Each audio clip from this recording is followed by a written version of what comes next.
Oi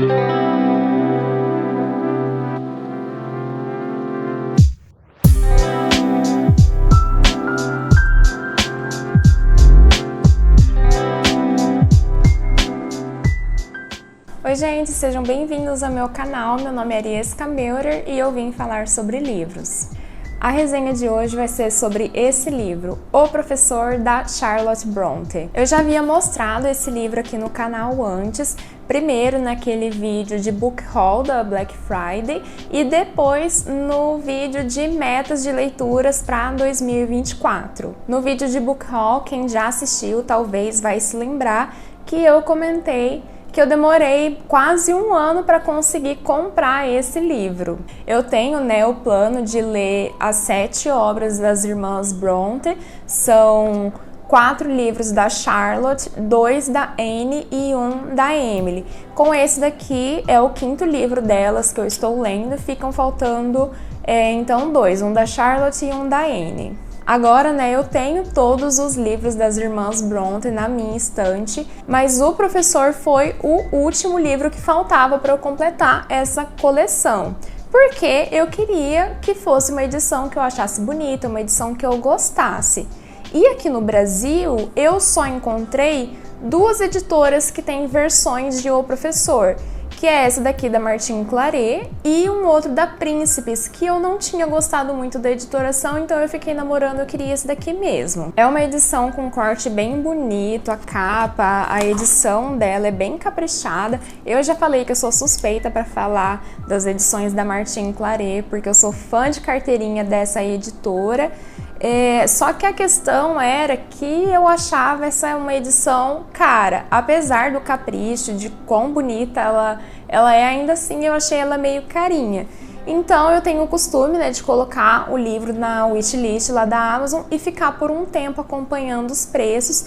Então, quando chegou lá na Black Friday, teve um desconto que eu achei legal, que valia a pena e, enfim, comprei o último que faltava das irmãs Brontë.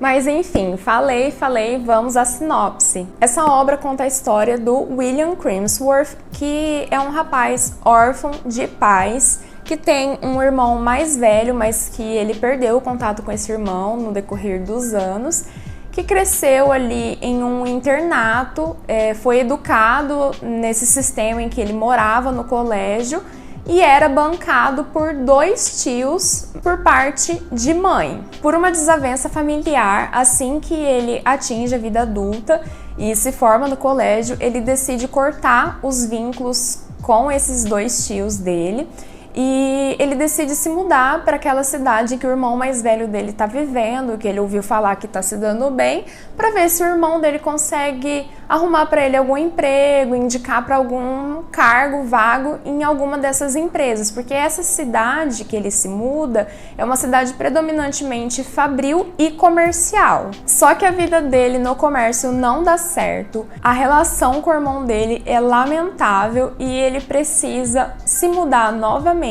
e daí por um encaminhamento assim do destino, ele acaba saindo da Inglaterra e indo para a Bélgica, para uma cidadezinha onde ele consegue o posto de professor em 2 colégios, um só para garotos e um só para moças. E daí nessa cidadezinha da Bélgica, nessas 2 escolas, é que vai se desenvolver a história de O Professor. Bom, o que eu achei da obra?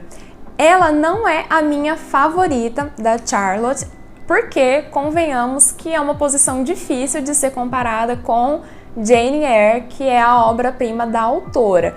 Mas ainda assim eu gostei bastante e ela acabou reforçando a ideia que eu tenho de que a Charlotte é a minha favorita das irmãs Brontë.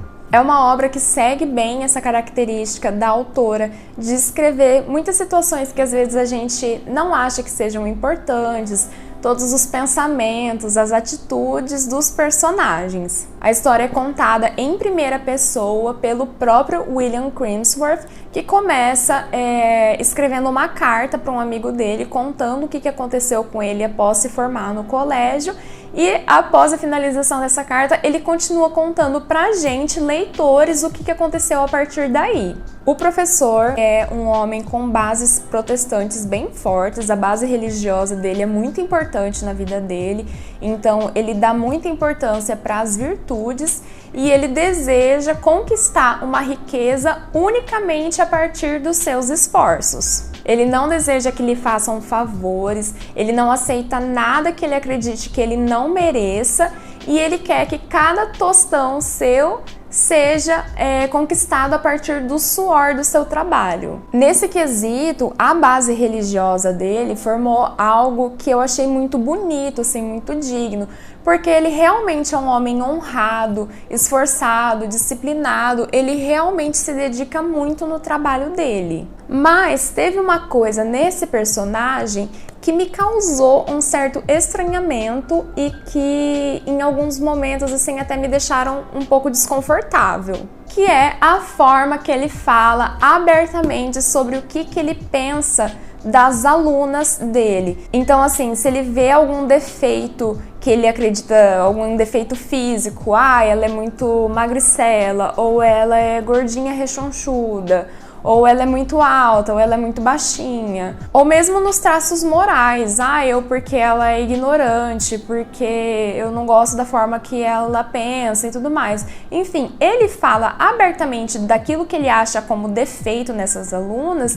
de uma forma que eu achei até meio cruel em certos momentos, sabe? E outra coisa, esse personagem tem claramente um preconceito e até uma certa xenofobia contra os belgas. Todos os belgas, no olhar dele, são imorais, falsos, ignorantes, mentirosos, que vão tentar te enganar, tentar te passar rasteira. E todas essas características ele justifica que existem nos belgas porque eles não são protestantes, que é a religião predominante na Inglaterra. As poucas pessoas que ele tem uma boa imagem são pessoas que ele conta ser de origem inglesa, suíça ou francesa. Coincidência? Eu acho que não. E ele está na Bélgica, sendo xenofóbico com os belgas. Mas aqui eu acho que mora a genialidade da Charlotte na hora de construir esse personagem.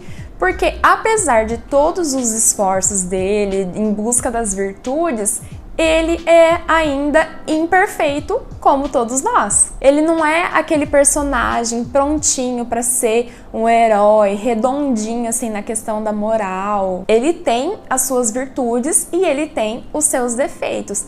E a autora consegue equilibrar isso tão bem no decorrer do livro que daí mesmo com esses pontos de incômodo, ainda assim eu apreciei bastante a obra. Não é que nem em O Morro dos Ventos Uivantes, escrito pela irmã dela, Emily Bronte, em que eu terminei a leitura com aquela sensação horrorosa de que todos os personagens eram ruins, egoístas e orgulhosos, sabe? Essa é uma dosagem que não é fácil de fazer, mas eu achei que a Charlotte conseguiu. Ele é um personagem complexo para a literatura, mas ele é um personagem comum na vida real, porque tem sim as suas virtudes e os seus defeitos. É isso, como todos nós, a gente tem coisas boas e coisas ruins dentro de nós. No decorrer da obra, o William se envolve com duas mulheres que são muito diferentes entre si. Não é difícil a gente shippar ele com a pessoa certa do final, mas eu achei bem interessante assim acompanhar pelo ponto de vista dele o desenvolvimento do relacionamento dele com essas duas mulheres. Como o personagem vai para um país francófono, vários trechos, assim, vários diálogos possuem frases escritas em francês.